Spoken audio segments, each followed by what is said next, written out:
Di saat konflik global memicu lonjakan harga plastik dan menyudutkan sektor industri, ada cerita yang berbeda di sudut Yogyakarta.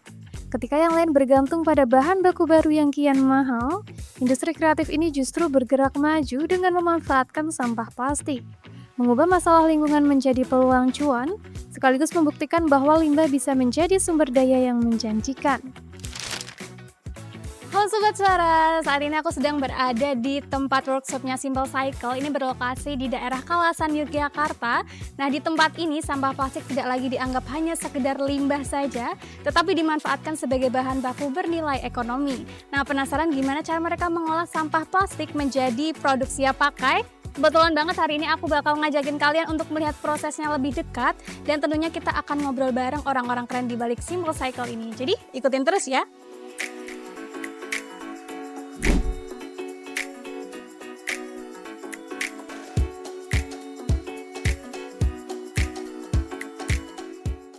Simple Cycle merupakan industri kreatif yang berfokus pada pengolahan limbah plastik menjadi berbagai produk fungsional.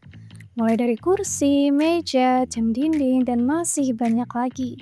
Semuanya dihasilkan dari proses daur ulang yang terstruktur dan berkelanjutan.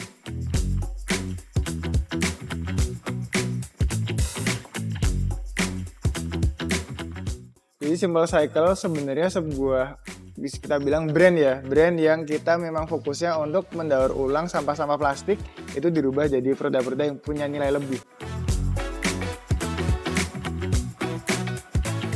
Jadi kalau untuk pertama kali berdirinya itu kita di tahun 2023. Awal mulanya karena ya salah satunya keresahan kita terhadap sampah-sampah plastik yang ada di Jogja terutama isunya.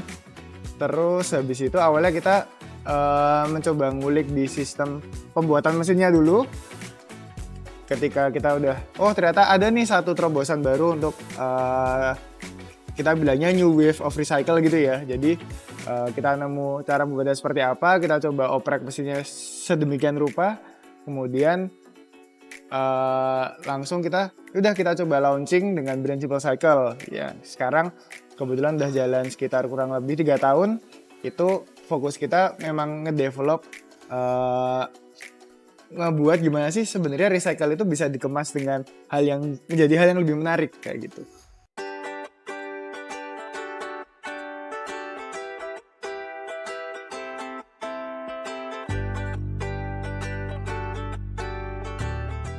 Tantangan terbesar untuk sekarang sebenarnya masih di penetrasi market ya Kak, karena market pasti ngelihatnya ketika kita bicara produk-produk furniture, kita bicara produk-produk interior itu mostly masih kepikirannya top of mind-nya itu kayu, semisal marmer, resin. Nah, plastik itu belum jadi yang top of mind dari masyarakat. Maka dari itu kita coba boost awareness-nya melalui konten-konten sosial media kita. Pengumpulan plastik kita bekerja sama dengan beberapa komunitas, maksudnya dari TPS-TPS atau dari bank sampah di Jogja. Kemudian kita juga ada beberapa channel untuk pengambilan material dari beberapa supplier kita.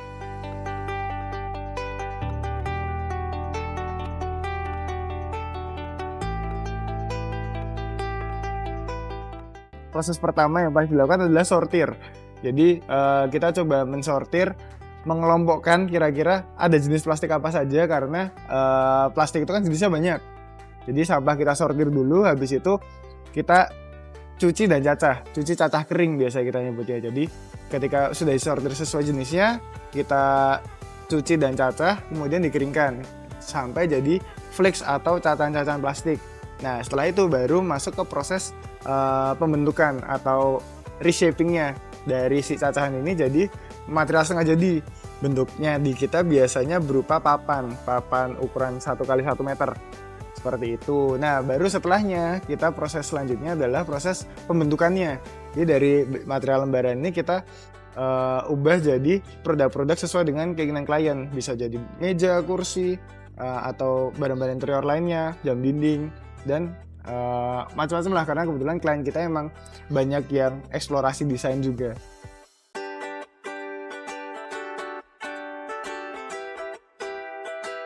Kalau untuk target market kita sekarang baru ngincernya mostly B2B sih Kak. Jadi eh, kebanyakan klien-klien kita tuh malah dari bisnis mereka, hotel, restoran, cafe, karena mereka perlu identitas di bisnis mereka. Selain itu juga kita baru coba trial untuk D2C ke customer langsung via e-commerce. Dampak yang pengen kita capai sebenarnya kita nggak muluk-muluk Kak. Kita cuma pengen orang-orang lebih aware dengan plastik-plastik atau sampah-sampah yang mereka konsumsi setiap harinya. Maka dari itu kita coba di setiap kontennya tidak hanya menginfokan produknya, tapi urutan pengerjaannya seperti apa sih, dengan harapan awareness-nya bisa nyampe nih ke masyarakat.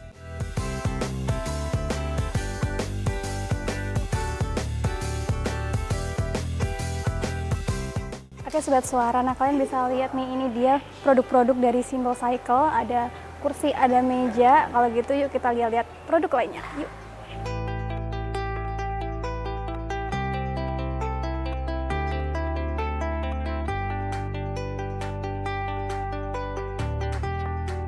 Nah, selain produk-produk furniture, di Simple Cycle ini juga mereka produksi produk-produk lucu kayak gantungan kunci kayak gini. Ini ada yang kaca, ada yang kayak gini. Masih ada lagi, ini juga ada notebook kayak gini. Lucu banget. Terus juga ada tumbler lucu. Ini cewek-cewek pasti pada suka sih. Ini ada kayak stand HP juga kalau nggak salah. Dan masih banyak produk-produk lainnya.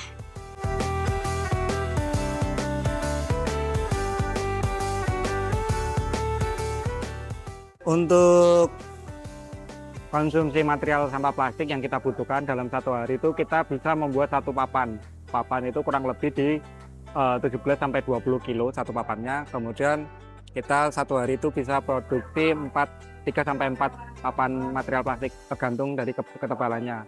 Jadi untuk konsumsi per minggu, karena kita operasional di 5 hari kerja, kurang lebih di 300-400 kg material sampah plastik HDPE. Kita punya satu program internal dulu, yaitu Simple Cycle Educate, yang mana setiap hari Jumat itu tim, karyawan, dan masyarakat sekitar itu bisa mengumpulkan sampah plastik, yang dimana kita mengajak untuk membangun awareness dan edukasi pengumpulan sampah. Jadi kegiatannya sorting dan juga pencacahan juga di hari Jumat itu. Nah, untuk kegiatan eksternal kita biasanya join atau ikut di event-event seperti LOB atau event-event yang lain yang bisa kita kolaborasikan. Kita membuka aktivasi untuk pengumpulan empty skincare atau juga sampah botol plastik.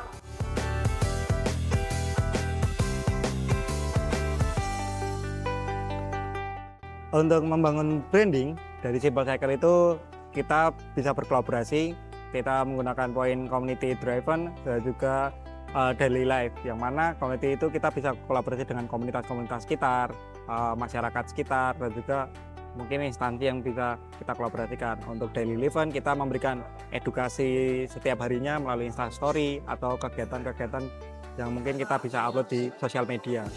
Dan untuk agar menariknya, kita tetap mengeksplorasi produk-produk yang mungkin kita sesuaikan dengan kebutuhan masyarakat dan juga menyesuaikan era sekarang.